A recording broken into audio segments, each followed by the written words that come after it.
Hey, what's up guys? My name is Sal and this is another expedition log. Today we're taking a grand voyage across nearly 2 years in the life of one mall to see just how this place has fallen as a result of the COVID-19 pandemic. As always, I hope you and yours are all well out there, keeping safe and healthy. Also, only a small percentage of my views come from the people actually subscribed to my channel, so if you like my content, please consider subscribing and ringing the bell for all notifications. New Orleans has become like a second home to me over the last decade, which came with the unfortunate side effect of making me bear witness to the death of multiple malls in the area. In the last few episodes, we saw the Clearview and Esplanade malls sitting exhausted and effete, and the auspicious Lakeside Mall, which destroyed any mall within a stone's throw. In this episode, we're concluding the ExLog Phase 4 Louisiana tangent with one of the last malls built by the Rouse Company. Today, I'd like you to come take a walk with me through the Riverwalk, a mall born from the 1984 World's Fair, which has been through everything from Katrina to a massive freight ship crashing directly into it. But first, a word from our sponsor, the Pontchartrain Beach Amusement Park, but the Fever Dream version that has some action park rides too. Enjoy. Receptionist, please bring my vitamin. I'm coming, doctor.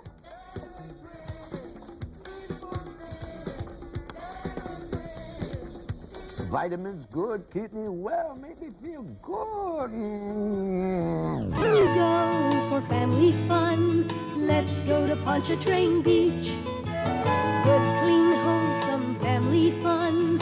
Let's go to Pontchartrain Beach.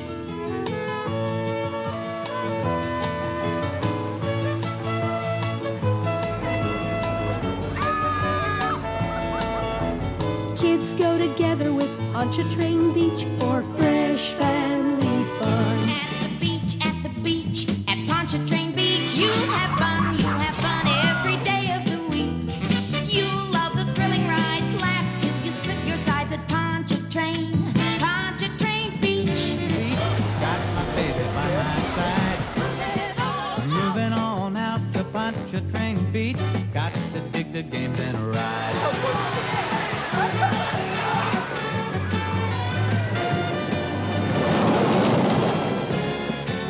Moving on out to Pontchartrain Beach. Get it all together there. The Riverwalk Mall opened on Friday, August 8th, 1986, and was developed by the illustrious Rouse Company of Columbia, Maryland. The mall enjoyed incredible success, with organic growth augmented by the proximity of the New Orleans French Quarter, Central Business District, and the up-and-coming Warehouse District. But it has been through a lot in its time, with Hurricane Katrina devastating the area in 2005, bringing civil unrest which led to widespread looting and massive property damage. But just 1 decade after it opened, a massive freight vessel crashed into the mall and adjacent Hilton Hotel. On December 14, 1996, a Chinese freighter called the MV Brightfield suffered a critical power outage and slammed into the Riverwalk and Hilton. This was at the peak of the holiday shopping season, and both the mall and hotel were packed. The pilot of the vessel, Ted Davison, actually aimed for this portion of the wharf since it was most vacant. He narrowly missed 3 anchored ships that were full with passengers, but overall the catastrophe caused over $19 million in damages and renovation, and harmed 62 people. Between this incident and Katrina 9 years later, the mall sustained damage that should have caused its demise. But time would prove the Riverwalk to be resilient, just like the people of New Orleans. Let's go deeper into the full story of the Riverwalk. Welcome to the year 2019. In the month of November, when I first filmed this thriving bastion of retail dominance. As you'll see in the coming footage, in 2019 this mall was packed, and it was pretty difficult to walk around without running into anyone. For the sake of utmost clarity, and because I know people will ask in my comment section, this footage was pre-COVID, in November 2019, before the world fell apart. And I was here with my dad, Captain Sal, during the Christmas season. With that disclaimer out of the way, I'd like to dive into a historical narrative with you while we struggle to navigate through the sea of people inside this mall.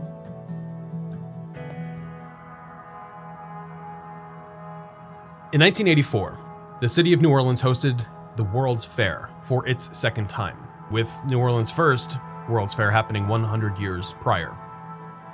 However, 2 years before the 1984 fair kicked off at the foot of Poydras Street, the Rouse Company proposed a new hub of commerce directly along the Mississippi River, which would utilize the existing foundation and some structural elements from those buildings fabricated for the World's Fair. At the time, the Rouse Company had a growing and glowing reputation for their festival marketplaces and for making cities fun again, with their emphasis on revitalizing downtown and industrial areas with a focus on urban renewal.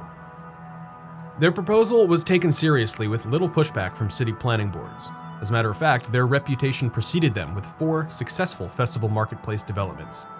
Under their belt already, they had Jacksonville Landing in Florida in June 1985, the Waterside in Norfolk, Virginia in June 1983, Lower Manhattan, New York's South Street Seaport, also in 1983, and the famed Baltimore, Maryland Harbor Place from July 2nd, 1980.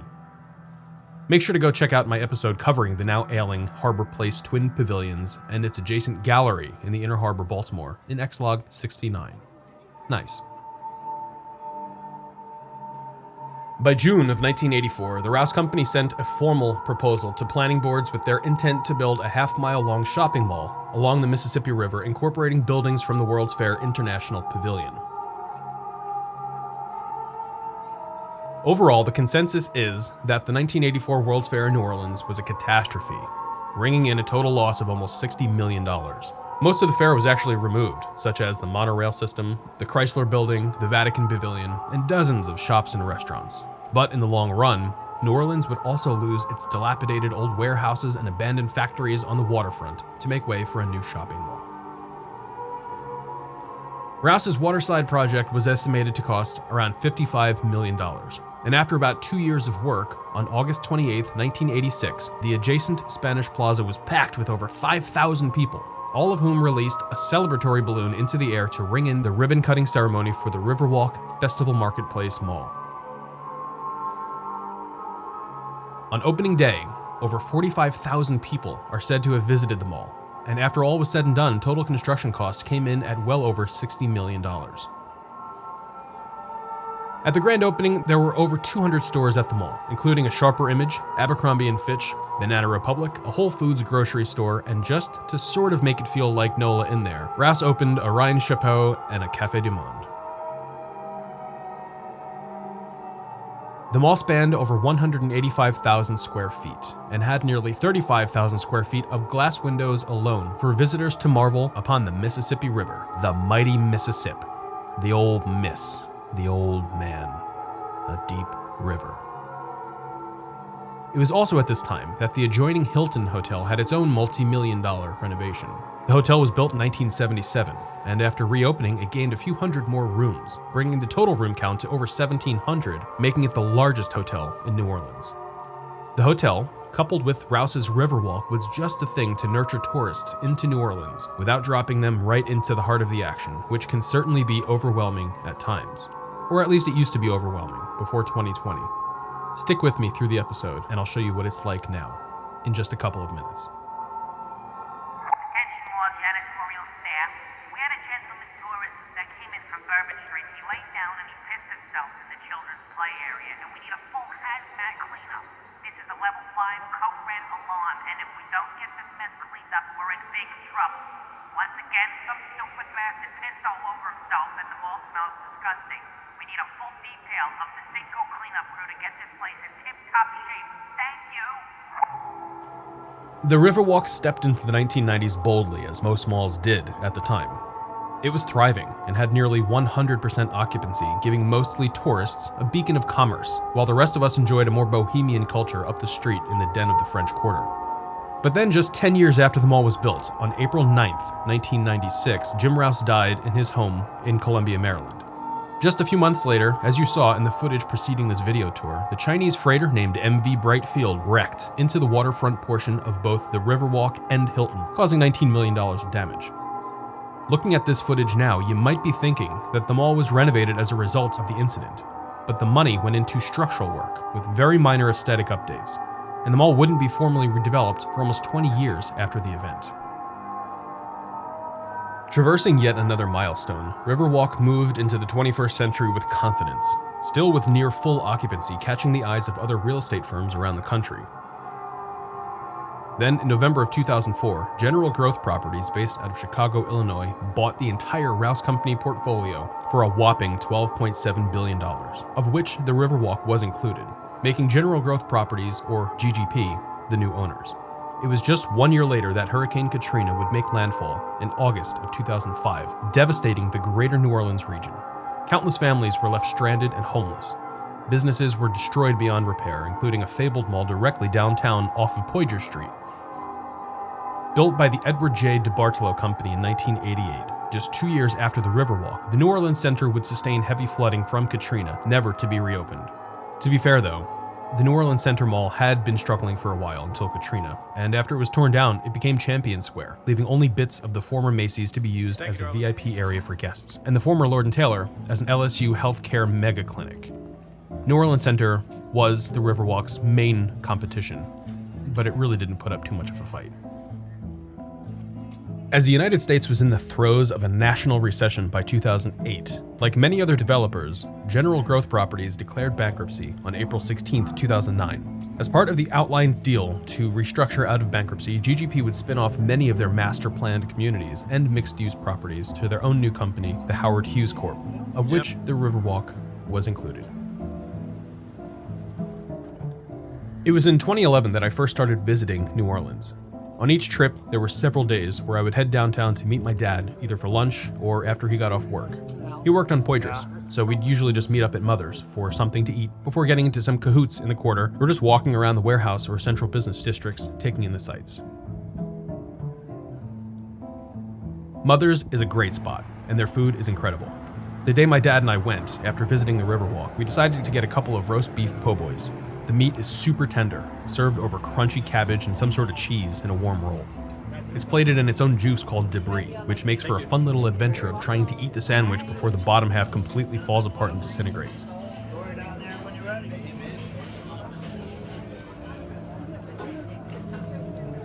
This is a roast beef po' boy. What is it called? Residue? Is that what it's called? Or garbage? What is it called? Debris.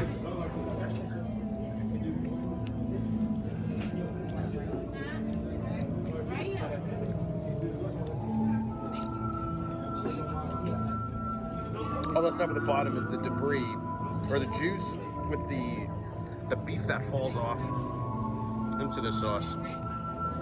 It's really good. If you're ever down that way on Poydras, make sure to stop into Mother's and try the roast beef po' boy, and ask for extra debris. It is bomb. But now that we've spent some time waxing nostalgic in the 2019 version of New Orleans, let's get caught up to date with some current footage, taken not too long ago, to see just what's going on in New Orleans and the Riverwalk since the COVID-19 pandemic has begun. This is New Orleans in October of 2020, which I filmed just 3 months prior to the publication of this video. Seeing how empty the streets were just took my breath away. The French Quarter is usually pretty busy at all hours of the day. There's usually artists brimming around the corridors, street vendors that are trying to sell you some knickknack or another, musicians filling the streets with all sorts of music. But even Bourbon Street was a ghost town, and the entire scene was pretty unsettling.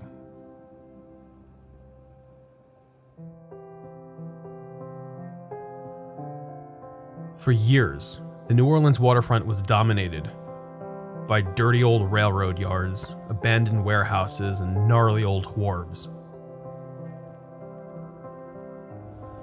New Orleans was built directly on the Mississippi River, but for the longest time you couldn't even see the river. You couldn't get to it. Nobody could enjoy it. But after the 1984 World's Fair and the development of Jim Rouse's Riverwalk Festival Marketplace, passers-by could finally enjoy New Orleans as a proper waterfront city.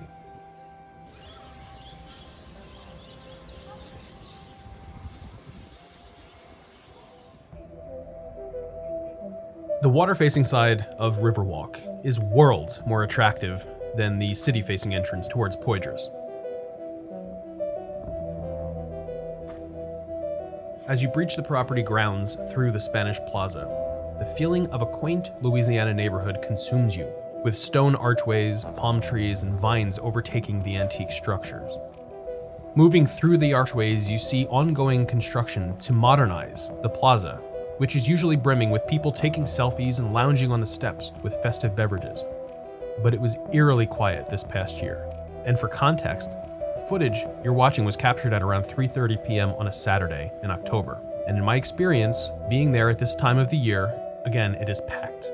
On a normal day here, the sound of people laughing and being all touristy would overtake anything else. But recently, the only sound is coming from the massive fountain, with little else to provide ambience.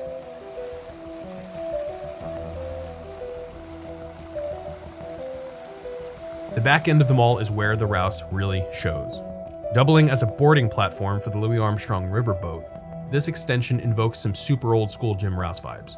But let's jump back into the mall to finish the historical narrative and to see how it's doing as of October 2020.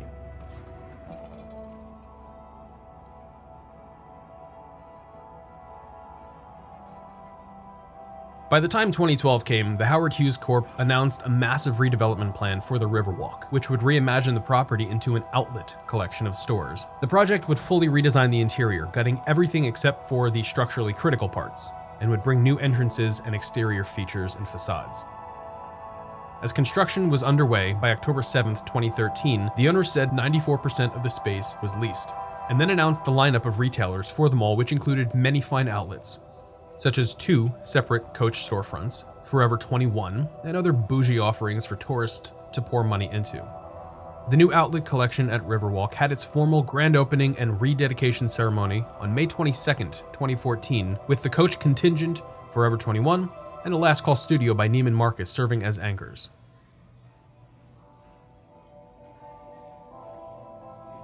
Right now, we're in the north side of the mall.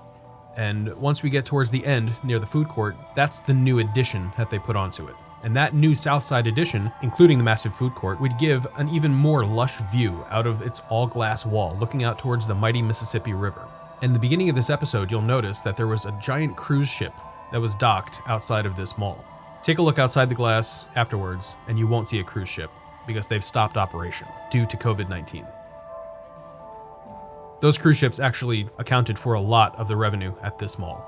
And when you'd pull up into the parking lot, you'd see the cruise ship towering over the building itself, and it was a pretty cool sight. But there hasn't been a cruise ship in quite a while here. Just take note of all the shuttered storefronts, restaurants, bars. It's a total ghost town. But the crowd at its grand reopening in 2014 was sizable, and amidst the celebration, there to cut the ribbon was Howard Hughes CEO David R. Weinrib, the Lieutenant Governor of Louisiana, Jay Dardenne, and Councilwomen Latoya Cantrell and Nadine Ramsey. While the redevelopment project was slated to cost around $70 million, the final price for the mall came in at $82 million, according to the financials at the Howard Hughes Corp. By 2015, word started to spread that a new anchor was coming to Riverwalk, and news had leaked that Nordstrom might be opening a store at the mall. On January 5, 2016, a press release was sent wide by Nordstrom stating that while their flagship store wouldn't be opening a location at Riverwalk, they would be opening a Nordstrom rack at the location to provide, quote, the ultimate treasure hunt for style-savvy customers, close quote. By September, work had nearly been completed on the anchor, and an opening date was finally set for the following month. On October 6, 2016, a, quote, rally at the rack, close quote, was held to honor the opening of the new Nordstrom rack, anchoring the Riverwalk on its brand new south end. Attention, my esteemed janitorial staff. It has been over 1 year since I have asked you very kindly to clean up the piss and shit all over the children's play area. Now, I'm not playing around here, kids. We need this cleaned up or I'm gonna lose it. Get your mop, get your plastic thing that you dump the water in, and go scrub down the children's play area before I really get angry here now. Thank you. On paper, this mall did everything right. Maybe it should have done more to immediately redevelop after the freighter whacked into the side of it, but they came out more structurally sound because of the event. Maybe they should have done more to modernize after Katrina. Well, they didn't. And at the time, there was no direct competition forcing redevelopment, since the New Orleans Center was already falling apart a few years before it shuttered. So despite this mall not adhering to a strict redevelopment and modernization schedule that places like Lakeside did to go on thriving, the Riverwalk was able to keep on its forward trajectory because of the traffic generated by its surroundings, including the cruises, including the French Quarter, the Central Business District, and the up-and-coming Soho-like Warehouse District. Tourists love to pick up gifts for their friends and family, so naturally a place like Riverwalk is the ideal location to get an overpriced French Quarter fridge magnet without actually having to brave the crowds in the quarter itself. Riverwalk was always poised for success, and seemed bulletproof. That is, until the nuclear submarine filled with hot trash named 2020 came crashing into the world, unleashing its dirty bomb called COVID-19, contaminating commerce amidst said coronavirus crucible, compelling an otherwise prosperous mall towards condemnation. Obviously, this mall is nowhere near condemned, but it's the moral of the story. Retailers weren't quick enough to adapt to the pandemic with amenities such as curbside pickup and takeout food offerings, even for the food court. They just slept on these options and waited for several months to try new things, which killed their business. That same principle is analogous to why most suburban malls died. They waited too long to adapt, the areas became overmalled, and only those that modernized and redeveloped would thrive. The Riverwalk was never a traditional mall, even compared to Jim Rouse's other festival marketplaces. Of course, we can look at places like the Burlington Center in New Jersey, or Maryland's White Marsh and Columbia malls for a more traditional Rouse mall layout. But the Riverwalk spans a half mile in just one concourse, with only a few bends, and it only truly feels like a mall towards the Spanish Plaza. It's nothing monumental, and it really never changed anything about the perception of New Orleans as a whole and a tourist destination. People come to the city for the French Quarter, for the art galleries, the music, the incredible restaurants, and the atmosphere. Riverwalk is just a mall at its core. And in a February 8th, 1987 Miami Herald article, Tom Barrows of Jackson, Mississippi reacted to the mall saying, quote, "The mall doesn't smell like New Orleans. Beer, music, and seafood," close quote. While I do agree that this can describe the French Quarter, I get his point. There was nothing inherently captivating at Riverwalk that screamed New Orleans. But this was the Rouse Company's style. They acted as God for every project they took on, and they controlled every part of the project, from what tenants should be there, down to what stall those tenants would be placed in. I also want to state for the record that I don't believe this to be a dead mall by any stretch of the imagination. It's just in stasis due to COVID-19. While it's certainly not bustling like it was in 2019, as you saw earlier in the episode, there seemed to be a healthy amount of stores in here. And if we can get back to normal by summer, I do believe that Riverwalk will quickly reclaim its status as a bustling and revenue-rich machine of commerce. You're welcome, honey. Yep. Riverwalk is a Rouse property through and through. And unless you bring a frozen daiquiri, it's only until you leave the mall that the feeling of New Orleans comes flooding back to your senses. I'd like to thank you all for watching my video and for sticking around through such a full episode like this, where the entire story can't be fully appreciated without watching the entire piece. If we've seen and learned anything from New Orleans, it's that the area and its people are incredibly resilient and can weather any storm and bounce back from any calamity.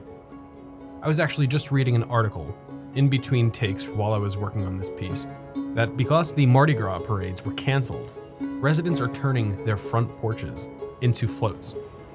These people are so resilient, they can get through anything.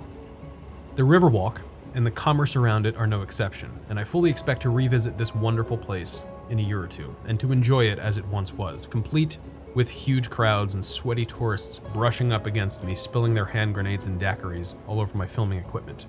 At this point, I would welcome such a thing. Once again, I want to just thank those of you that have subscribed to my channel, and those of you that have stayed subscribed to my channel for the last few years. It means a lot. And since my views come from less than 10% of my total sub base, I would appreciate it if you guys would subscribe and ring the bell. The content is free, and to be honest, if you stuck around this long, you're probably digging my series. So stick around, there's a lot more to come. Thanks especially to my patrons who directly support my expeditions and make big trips like this a lot more accessible. Thanks also to the Dead Malls of Discord crew and family who've kept me sane this past year. We have a blast at DMod, playing games, having whacked out voice chats late at night, and even these days playing Dungeons and Dragons. If you'd like to join DMod, it's absolutely free. Just download the Discord app and click the link in my description, where you'll just need to answer a couple of questions with a moderator to get access. Make sure you're following me on Twitter and Instagram at Salvatore Amadeo, and stay tuned for updates. ExLog 81 will be out in a couple of weeks, so keep your eyes peeled for more information. Thanks again for watching, everyone. Stay safe out there, take care, and have a fantastic day.